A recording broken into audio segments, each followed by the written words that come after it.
Hello, I'm Alan Silburt, and I'll be narrating this presentation called Josh Silburt, Artist in Turbulent Times. This presentation was given on June the 9th, 2017 at Cape Breton University at the opening of the show called In Our Time, The Political Cartoons of Josh Silburt, 1942 to 1947. The material I'll be presenting elaborates on what you can find in this book, A Colorful Life, The Art and Drawing of Josh Silburt. This book is available for sale at the bookstore at the Cape Miners Museum, as well as the front desk in the Cape Breton University Art Gallery. Also can be purchased on Amazon.com, as well as from the website that's shown here on the slide. Josh Silburt was my father.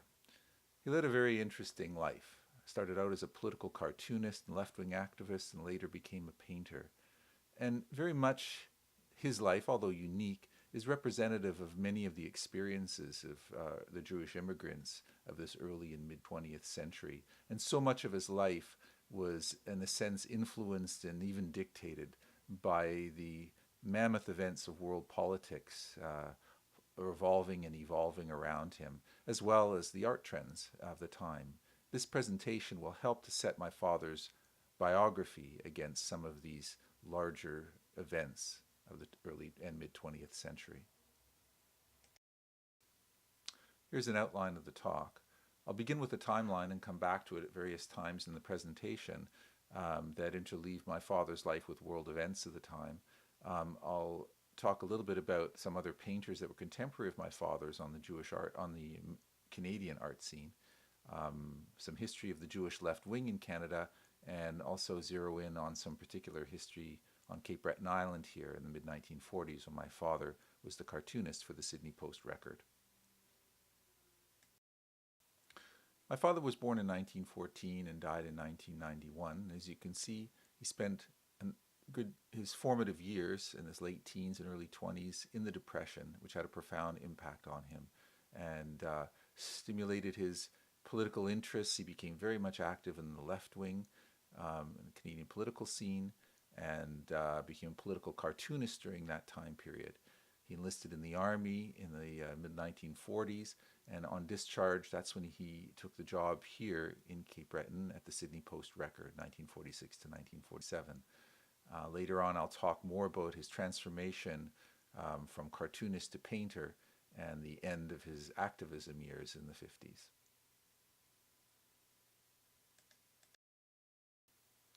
The story begins in Eastern Europe. The turn of the 20th century, that is, 2.2 million Jews were fleeing Russia, trying to escape from the pogroms and forced conscription into the Tsar's army. My grandfather on my father's side, Moshe Silburt, and my grandfather on my mother's side, Josh Rudnitsky, both immigrated from similar regions of the Pale of Settlement at the borders between the Russian Empire and Eastern Europe.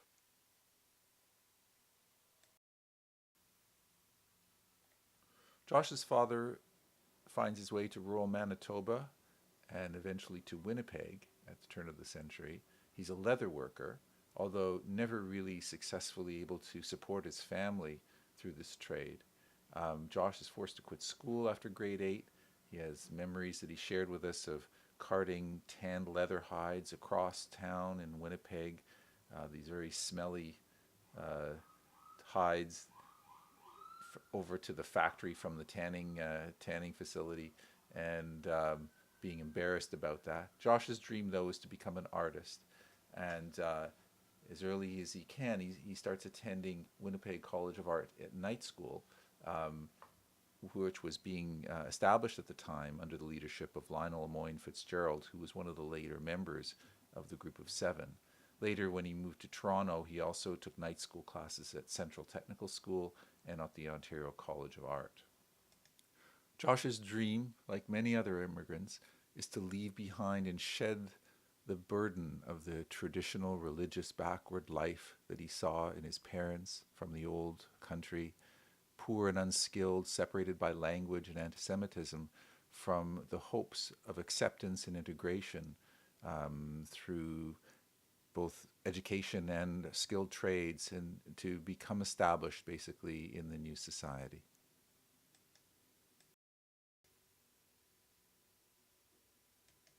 In order to understand the life of an immigrant, Jewish immigrant in Canada at this time period, it's important to understand the phenomena of Landsmannschaften. This is a Yiddish word that literally translated is organization built around people from your hometown in the old country. They were also called really, and more accurately called mutual benefit society. These were organized by these immigrants. And as I said, typically they were organized around people who came from the same region or town in Eastern Europe. But often, especially for the later immigrants or the children of these immigrants, they might be organized under a political ideology or some other initiative that bound these new immigrants together in a forward-looking way. But most important is these organizations, these Landsmannschaften, provided very, very critical services for these new immigrants that were basically not available from the society at large at that time. And their first priority was to have a cemetery, possibly a synagogue if they were organized on a religious foundation, a social hall of some kind where they could meet. They would be introduced to people who could get them jobs, typically in the needle trades in the urban centers. They sometimes would organize free loans for new immigrants, as it was very difficult for them to get um, any support from a bank. They would provide medical services, the larger organizations, on a subscription basis. Again, things that were not so easily available to them from the community at large. And they became ultimately centers of intellectual and social life. And they became, touch points for all kinds of activities, both intellectual, artistic, and educational. So there would be schools, sports teams and sports leagues, lectures from thinkers and politicians, and as well as choirs and plays and things like that. So to give you a sense of how important this was, in the Winnipeg in the 1920s, there were 53 different organizations, Landsmannschaften, serving the Jewish immigrant community at the time. And many of them were on the left wing. And for example, this one I'm indicating here, the Workmen's Circle or the Arbiter Ring, had 90,000 members across North America in 700 branches. This was a very, very well-established society. Josh joined the Communist League, Young Communist League, which was a subset of the left and very much focused on the Soviet Union as a prototype for their ideals. And Beth, my mother, joined Young Judea, which was more of a Zionist oriented. Although numbering only 1 to 1.5% of the total Jewish immigrant population, Jews were still very prominent in social and utopian movements at this time. And I've listed some of the names of some of these famous individuals on the right-hand side here. And it's probably not an accident. I mean, the impatience to break through the barriers in society that prevent them from fulfilling the dreams that they have, they bring an outsider's perspective, perhaps, to society and the establishment, and their own aspirations become sort of linked to this broader societal goals. There's also a strong strain of social conscience and healing the world within their Jewish upbringing. However, that upbringing ends up permeating their later lives. In fact, just Jewish identity, what it meant, was hotly debated at this time, inside and outside the movements. Looking here at some of the major art trends in Canada in this early period of the 20th century, the Group of Seven even remain to this day probably the most recognizable and identified art collective in our Canadian history. And their focus is, of course, on the Canadian geography, the wilderness, and they very much help to set a trend moving forward for other Canadian artists to follow. They were succeeded by the Beaver Hall Group, a much more inclusive and diverse group of artists, but also very similar interests. Through the Depression and World War II, it was incumbent upon artists to take a more active role in the society around them by making their art more political and more social in its commentary, and depicting much more of the social ills of the time. Through the end of the war and some of the disillusionment that followed, the Holocaust and the huge displacement of people and bloodshed that happened during those years, artists reacted by maybe becoming more introspective with a more abstract and psychological um, uh, focus in their artwork. These are the major trends in art in Canada at this time period, and they very much reflect some of the other trends in other parts of the world. Uh, First, a genesis of a national identity, followed by social commentary and abstraction. But in other places in the world, this whole series of progressions happened perhaps a little earlier, as kind of it was a new country as it entered the 20th century. These are the important influences on my father as he formed as an artist. Um, and I think it's important to contrast here what the experience of a Jewish immigrant or first generation child of an immigrant at this time would be like. So the group of seven was really the art of the establishment. This was an initiative for a distinctly Canadian art form, but it was very much connected to the land and to the wilderness of Canada. And it amplified this wilderness to iconic status and was exploited really by the early hotel and tourism industry that was being developed across Canada, as a way of drawing tourism really to these remote areas. But Jewish artists of this time period did not have that kind of disposable income and were not really able to identify in the same way as patriots of this new country. In fact, their experience is very much an urban experience. And they, because of this, became some of the leaders in this early innovation in social and political commentary. They're often on the left wing, and they're also distancing themselves at this time from their own Jewish community, where visual art is actually quite contrary to the traditional Jewish religious observance. They're often and most commonly having to earn their living through day jobs, and so their art is simply practiced in the evening. And what's also interesting is that they were largely ignored at their time. But I'd like to show you some images now to give you an example of this these people. I'll start here with A.Y. Jackson, who even in 1935, as you can see, is continuing along the group of seven trend to represent the land in this classically Canadian and iconic way. This is Late Winter Laurentians. Contrast this with Louis Molstock's Unemployed, 1937 in Montreal. Some more images from Louis Molstock.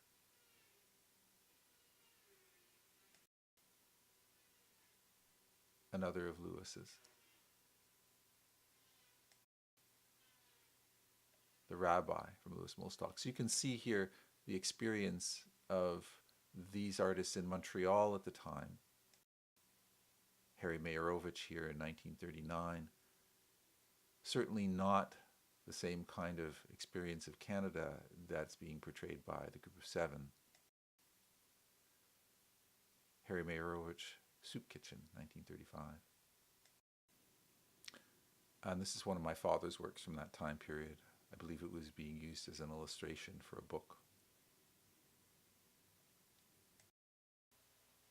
So herein lies my father's challenge, to respond to the realities of the Depression, needing to earn an income, wishing to start a family, constrained by anti-Semitism, limited access to professional training as an artist, and the Jewish tradition that his family and surroundings have provided him with, and to somewhat constrain him with.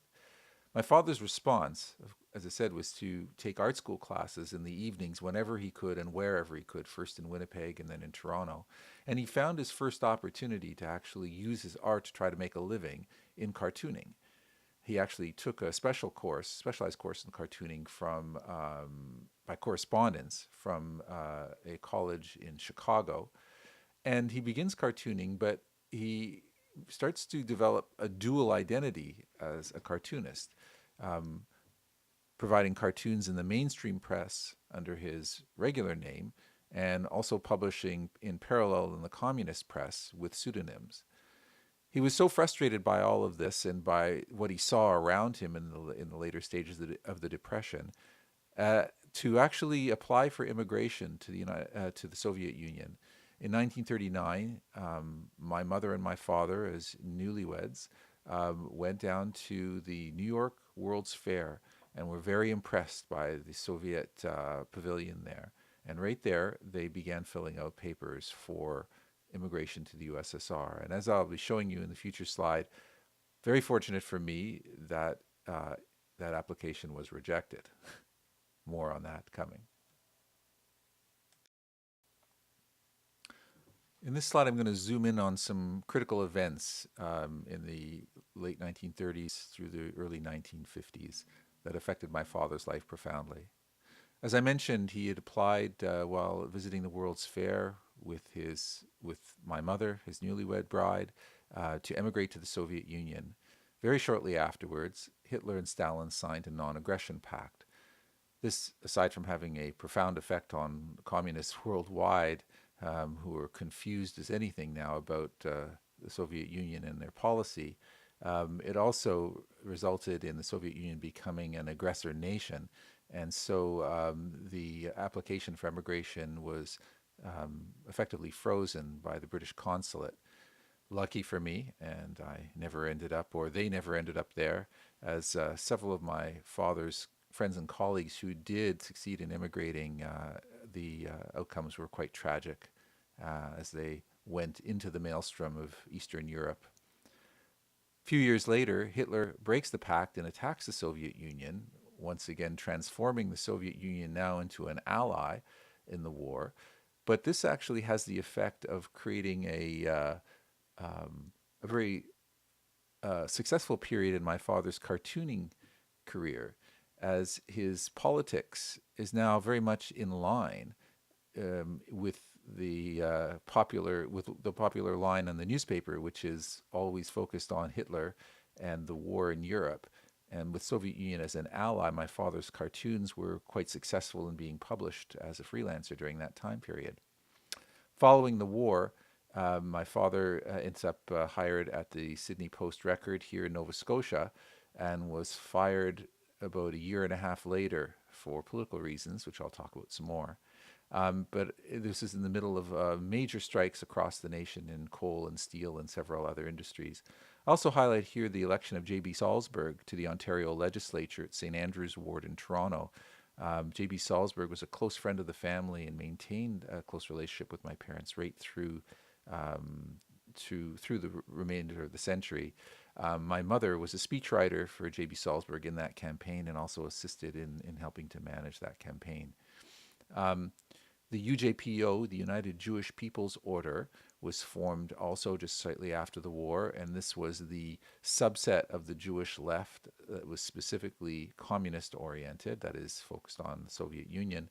And then later, after the death of Stalin in the 1950s, the revelations that followed about what was really going on in the Soviet Union, how terrible it really was, resulted in the fracture of that UJPO into two organizations, the splintering off of an organization called the New Fraternal Jewish Association, or the NFJA, of which my parents were founding members, and my mother was the secretary of that organization up until her death in the late 1999. My father's signature is a great metaphor for the conflicts that he was facing in emerging from a traditional Jewish upbringing and a political dual identity to try to establish himself in the newspapers that he was publishing in. And this will be evident in the cartoons I'm going to show you in the next slides coming up. In this first one here, we see my father doing a sports cartoon of the famed hockey player Howie Morenz. published in 1935, December. Sports cartoons were a great way for him to show off his skills in a way which was completely apolitical. You can see he used the signature Jack Silburt here, Jack being an anglicized version of his name. In this cartoon, he's caricaturing Maurice Duplessis, for his passing of these infamous padlock laws. These laws were used to basically clamp down and shut down political organizations that were deemed to be threatening to Duplessis' view of the establishment. This was published in the communist press. The communist newspaper at the time was called the Daily Clarion in 1938, and you can see his signature here, Burt is what he used. In this cartoon published just after the war in the Tribune, which is the resurrected communist newspaper after it was shut down during the early years of the Second World War. This is high and dry, and this is referring to the support of the American government through the Truman Doctrine for the royal family in Greece who were fighting a war against the communist insurgents just following the Second World War.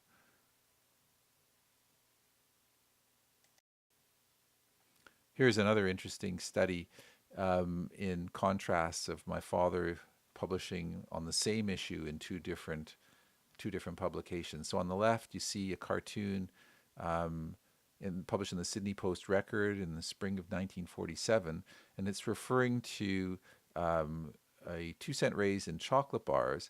This had to do with the lifting of price and wage controls at the end of the Second World War, where the economy had been very, very tightly controlled by the government over the course of the war. And as these controls were being released, there was a lot of controversy as to who would be benefiting from the changes that were following. And in this case, my father penned a very cute sort of comic in the Sydney Post Record for general consumption about the shock of children at the 2-cent rise in chocolate bars.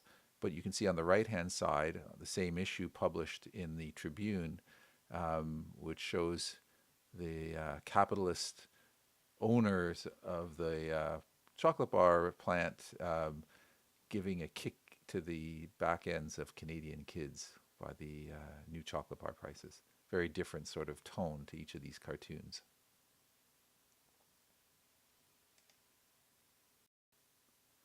World War II saw a boost to the careers of a number of artists, and it helped bring some more obscure artists into the mainstream as social commentary focused art became more prominent. And my father had a lot of success in this period with his war cartoons.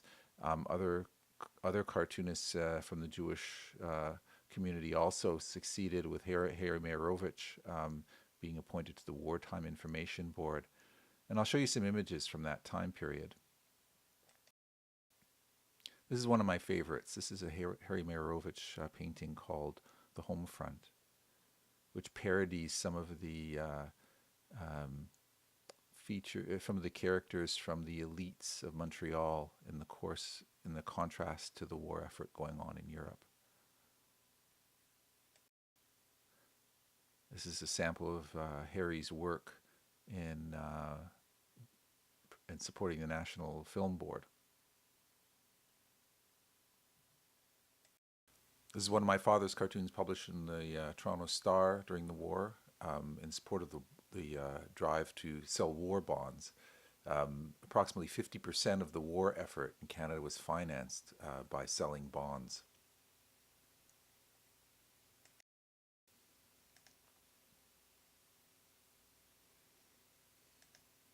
Here's another cartoon about the workforce on the home front here, the rise of women in the workforce. My father commented on in this. Here's some more images of some of his war cartoons. This one of Goebbels taking a poll in Germany.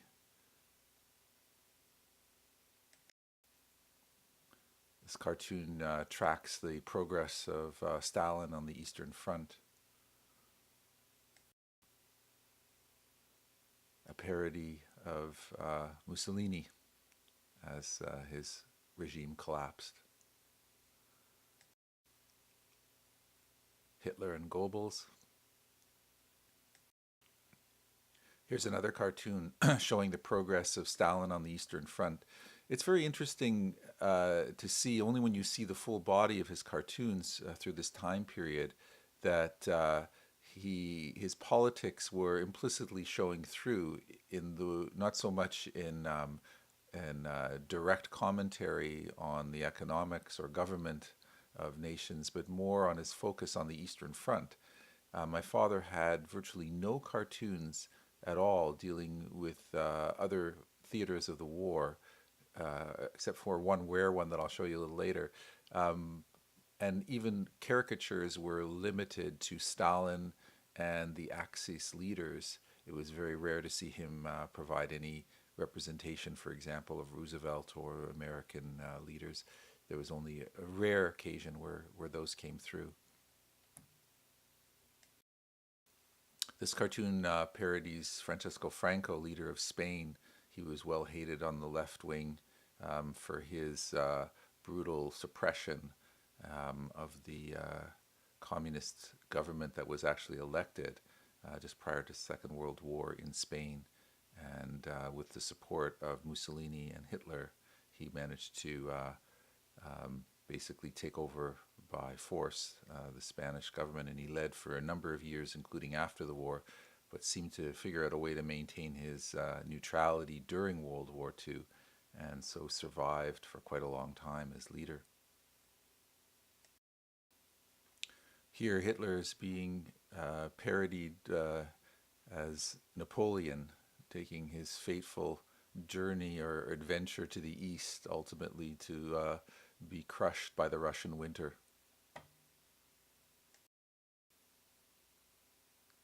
This is one of the few cartoons that does mention another theater of the war. Here it shows the African campaign, the successful African campaign of the Allies.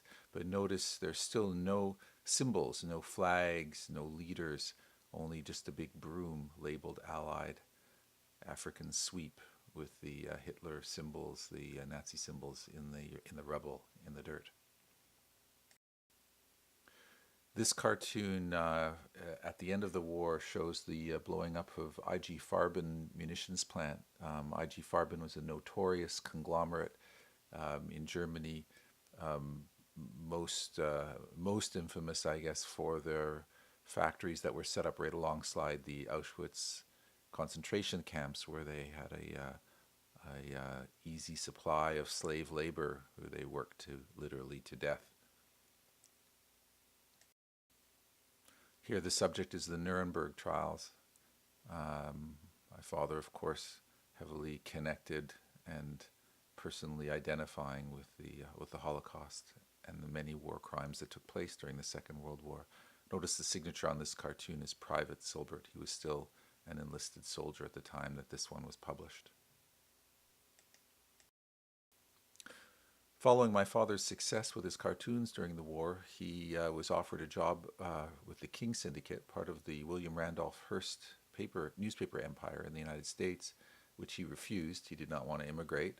And he subsequently participated in what I think was a competition for a full-time cartoonist at the Hamilton Spectator.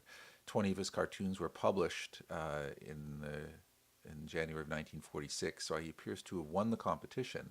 And he was asked later on to, as a formality, to fill out the application form, in which it asked what his religion was, and he put down Jewish. And next thing he knows, the job is no longer offered to him, and he's unemployed again. Josh then found the ad. Actually, his father spotted this ad in the Toronto Star for the Sydney Post Record, looking for a cartoonist. He immediately applied, traveled out to do the interview, and when asked to fill out the application there, he wrote Christian for his identity, and and he was hired. So my mother and him traveled out and settled in Sydney. They posed as a mixed marriage. My mother would refuse to disguise her religious identity, and so that's how they settled into the community. And it's worth noting that it wasn't until 1951, at least in Ontario, that the Fair Employment Act was passed that really made it illegal to discriminate based on religion and other things like sex and age. So it's still a fairly recent thing in our history that this type of coercion could take place in the job world. As he comes out to Nova Scotia, he still maintains his connection with the Communist Party, and in fact, his house in Nova Scotia became a kind of a safe house for some of the communist and socialist leaders who were on the run, hiding from authorities. They would sometimes stay at my parents' house on their travels. Some of my father's best cartoons were published during his tenure at the Sydney Post Record. You could see that he was very enthusiastic about his job, happy with his life, happy about the world returning to peace, and eager to join this community, which he really adopted. And you can see with the characters you're going to see in the next little while that he really did try very hard to identify with the local citizens of Cape Breton. Here he's returning from his first vacation after the war, and he's coming back to all of the issues going on in the world, and lamenting the return to a world which isn't quite yet at peace as hoped for. Here is a character that my father invented or dreamed up while he was at the Post Record. He calls him Mr. Citizen of Cape Breton, and I like this cartoon, him commenting on the weather. Here, Josh is commenting on the rapid expansion of the federal civil service following the war. I really like this caricature of Prime Minister Mackenzie King.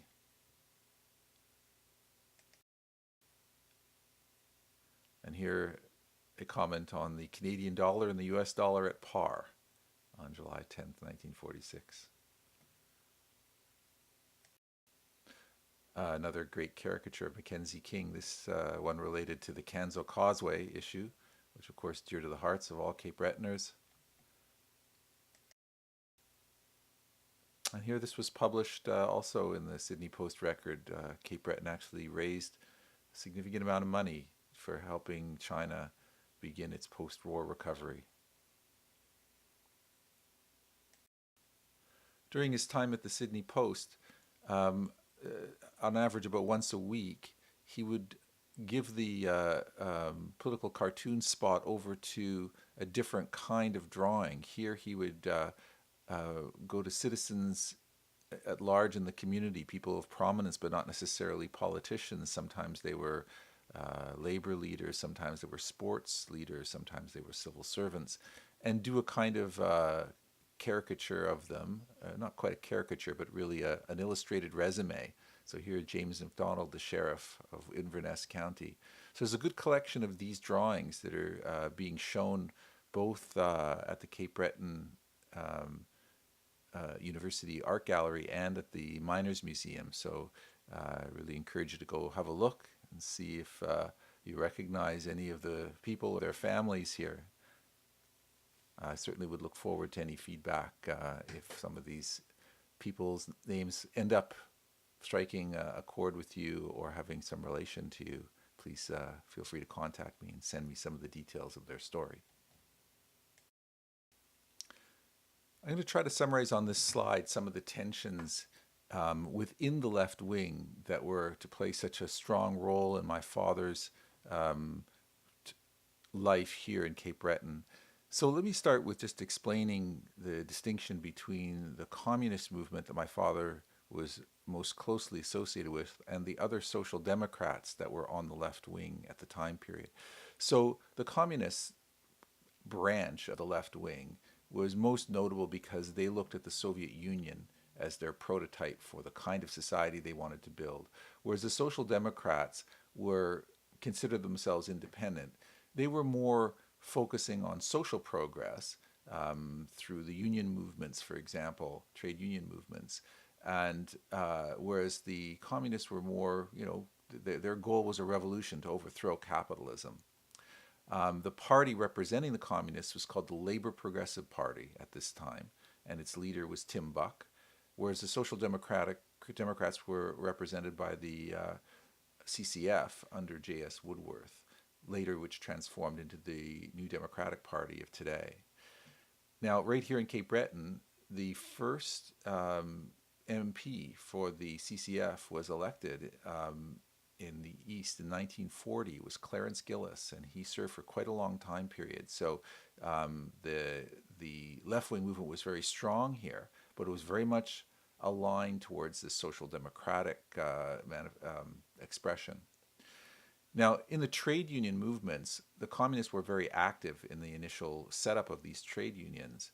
But at the end of the war, there was a lot of pressure exerted, as basically evident in the McCarthy era in the US and echoes of that in Canada, to purge communists from the trade unions in order to get them a legitimate seat at the table in both politics and in industrial relations, and basically negotiating strikes with mine owners. So there was a huge amount of pressure within the left wing to actually purge the communists out of their organizations. And so you'll see in the coming, in some coming cartoons, a fellow by the name of W.L. Lewis, who was the leader of the United Mine Workers, which was based in the U.S. And my father will parody Lewis, not because he's against workers' rights or the strikes that he's been part of, but more because Lewis was a hated individual for his vicious purging of the communists from the leadership of the United Mine Workers and several other federated unions in the United States. So at the end of the war, my father is really walking a political tightrope. There's not being far, being far away from Toronto. He was not far away from the hotbed of politics and labor upheavals. There was coal and steel strikes that were brewing in Sydney, in Hamilton, and in Sudbury, and these strikes were getting mainstream attention. It was attracting a lot of media attention. It was attracting politicians to visit the area. The government is seeing themselves as having a growing role in the economy. They just instituted all these price and wage controls. They instituted the Carroll Commission, which was sent out to investigate the conditions of miners and their families and the issues that are driving the potential for strike forward, and possibly setting up themselves as having a mediation role in settling these labor disputes. So my father is kind of stuck in his ability to publish in the Sydney Post Record in terms of what he can say and who he can criticize. So he ends up taking a fairly safe road by expressing mainly sympathy for the common man affected by the strikes and labor unrest, as opposed to directly criticizing either the union leaders or the mine leaders. It turns out that the government becomes an easier target for him, for his cartoons, to satisfy the editorial wishes of the newspaper without jeopardizing his job and still maintaining some level of criticism in his work. So here's an example. Here, the steelworkers being critical of Ottawa because of them passing a law. It's called the Sessional Indemnity. You can see it on the table plate top there. What that is basically a raise in wages for MPs that's passed at the end of the war, flying in the face of the steelworkers who are striking for their share of the rising revenue being generated as the price and wage controls are being lifted at the end of the war. Here again, Josh's perspective on the strike is that it's an impediment to forward progress in the society, as opposed to particularly taking sides as to who's responsible and how to fix it. again, the impact of the strike on the common man of Cape Breton. Um, and indeed, it was difficult because the coal strikes actually limited the availability of coal for heating homes in the town. Well, here's an example of John L. Lewis here, the perpetual spook. Here he's drumming up, he's criticized in this cartoon for drumming up unrest for a potential strike, which, as I said, is probably not what my father was so concerned about so much as just simply making Lewis out to be um, a person of not welcome, basically, in Canada, disrupting our politics and our labor relations here. Another cartoon along the same vein. But no doubt these cartoons probably got him into a bit of hot water. There was a competing newspaper out of Glace Bay that was much more and clearly aligned with the union, and was publishing much more radical cartoons.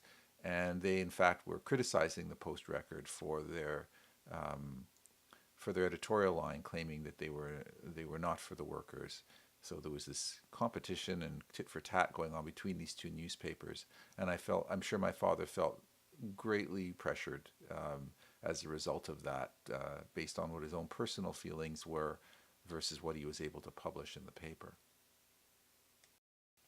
This sort of came to a head in the spring of 1947.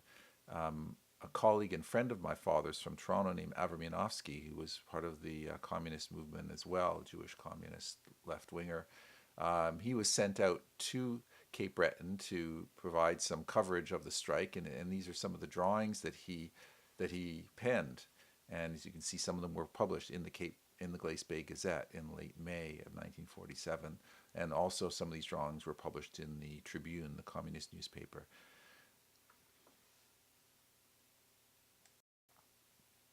So ultimately, the tightrope breaks. My father's restless, trying to suppress his view.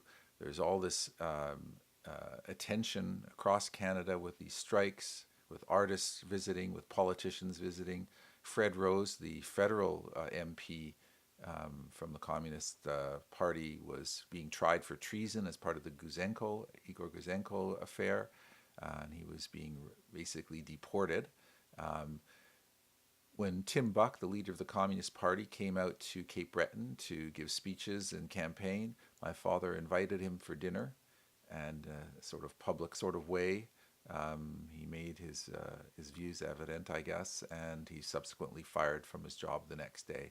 Now, as he described it, he made it seem as if he'd basically had enough, and sort of understood what the consequences were going to be, and in effect got himself fired. So he returns east to Toronto. Leaves behind his life here in Cape Breton after about a year and a half at the newspaper. Upon his return to Toronto, Josh finds he's no longer able to get work as a cartoonist. So he recenters his life towards his small, growing family, sets up a small business with his friend, actually joins him in business, and his focus becomes just achieving financial stability for the next 6 years. He continues his involvement with the United Jewish People's Order and the left wing, which become very much a center for their social life. And this carries on until 1954, when, at my mother's encouragement, he steps out and is encouraged to start to rekindle his artwork. As I mentioned earlier, following the death of Stalin and the revelation of what was going on in Russia during Stalin's reign, people on the Jewish left, in fact, probably all communist supporters from outside, went through a deep personal crisis. My father felt betrayed and shamed by this misplaced loyalty for this terrible regime. J.B. Silburt resigns his seat and resigns from the Communist Party. The United Jewish People's Order, the UJPO, fractures, and the NFJA is formed with the Silburt and my parents as founding members, and they pursue a much more unaffiliated agenda, mainly social and to some extent political, but mainly through support of the NDP. But my father himself becomes very apolitical. his emphasis in his artwork shifts completely from social commentary, and in fact goes back to his original training at the Winnipeg College of Art. He becomes very much of a follower and derivative artist from the Group of Seven style. There's rarely a man-made object in his paintings as they developed from this day forward. He became, in a sense, very much consolidated in his identity, very much comfortable in his own skin as a Canadian, as a Jewish Canadian, and very much enthusiastic to capture the wilderness of Canada through his artwork moving forward. So now we enter the 60s, with my father relaunching himself in a career as a landscape artist. So my father became a successful landscape artist and painted intensely and prolifically right through the 60s, 70s, and 80s until his death in 1991. So I'll finish this presentation with some of my favorites of his, give you a sense of the kind of work that he did and the geography of Canada that he tried to convey. This was a Gaspé scene, 1967. A Newfoundland outport. Painting was done in the late 80s. An acrylic of Bay of Fundy at low tide, done in the 1970s. Killarney area in Ontario, 1980s. Also in the late 1970s here. My father loved the autumn.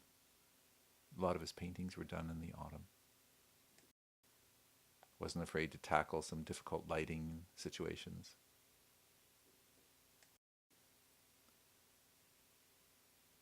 Lake Superior, Algoma region, Ontario, Algonquin Park, and a winter scene. This concludes the presentation. If you have any questions, I welcome your comments or follow-up at the email address shown here, info@joshsilburt.com, and feel free to visit the website joshsilburt.com to find out more or see more of the artwork. It's Alan Silburt signing off. Thank you very much.